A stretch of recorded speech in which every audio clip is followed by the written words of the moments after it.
Hi guys, welcome to our daily encounter. Psalm 88 is a psalm by Haman the Ezrahite, and it's a psalm really of complaints against God. It's a psalm of venting to God.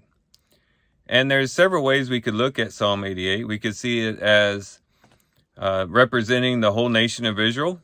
Perhaps Haman here is personifying Israel and speaking about the hardships that God had placed upon Israel due to their sins and their rebellion against him.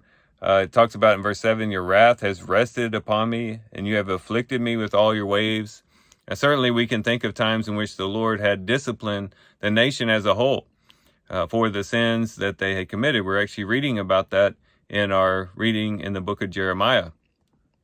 And so this could be a personification of the nation of Israel and the hardships they were undergoing under the discipline of the Lord. It could also be seen as a messianic psalm as well, perhaps looking forward or foreshadowing the very sufferings of the Messiah himself, in which he too would be afflicted and be brought to the pits of death. Or it could just be Haman himself, an individual who's undergoing some type of hardship, maybe had undergone some type of situation in which he felt like his life was threatened, and he's just penning a psalm, expressing his feelings about that and expressing his concerns with God and venting to God in light of what he was going through. And however we take this psalm, and perhaps there's a little bit of all that in the psalm, however we take the psalm in that respect, when we personalize the psalm, what we can come away with is the fact that, you know what, sometimes it's okay to vent to God. This psalm is very unique.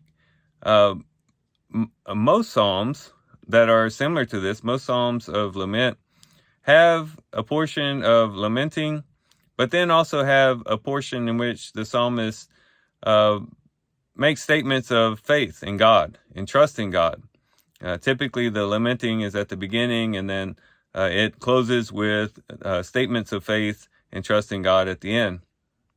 But this psalm lacks a lot of that. In fact, the only real statement of faith in connection to God is found in verse 1, and not even the whole verse, just the very first part of the verse. It says, "O Lord, the God of my salvation."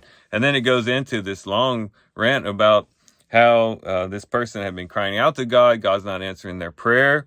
When it talks about the hardship, it's all putting the blame on God.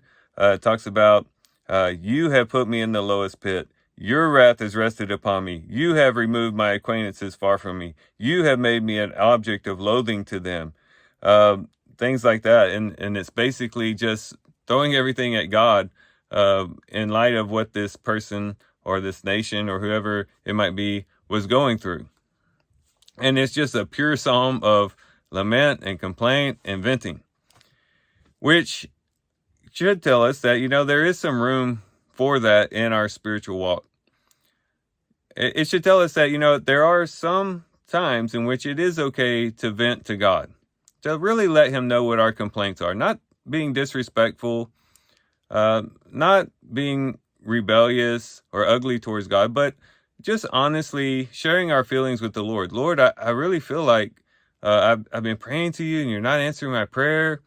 I feel like a lot of these afflictions might even be from your own hand. Lord, I'm concerned about this situation. There's a place for that in our spiritual walk. I think sometimes we get the impression that when we're talking to God, we can only speak positive things. We can only say happy things and pleasant things.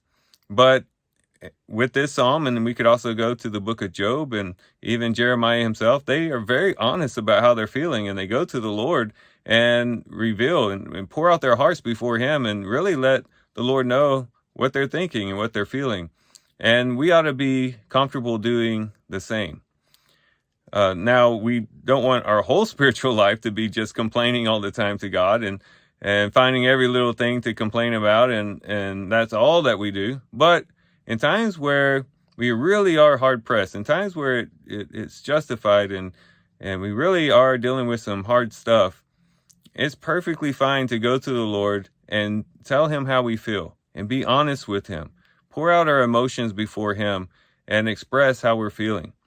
For one, it's very therapeutic for us, but secondly, it's what God wants. He wants us to cast our burdens upon him because he cares for us. And he wants us to open up our hearts to him, because that means that we're going to him with our problems and not to everybody else.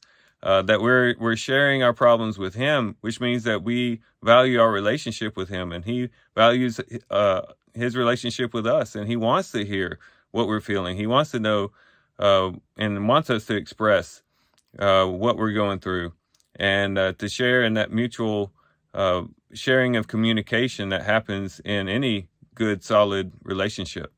So today, let's have permission to vent to the Lord. If we're going through some hard stuff today, or we're feeling anxious or burdened by something, take it to the Lord. He's big enough to shoulder it. He's big enough to take it.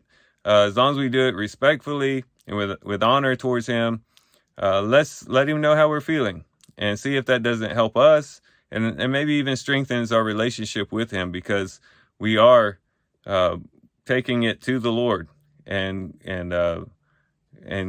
committing ourselves to him in that type of way.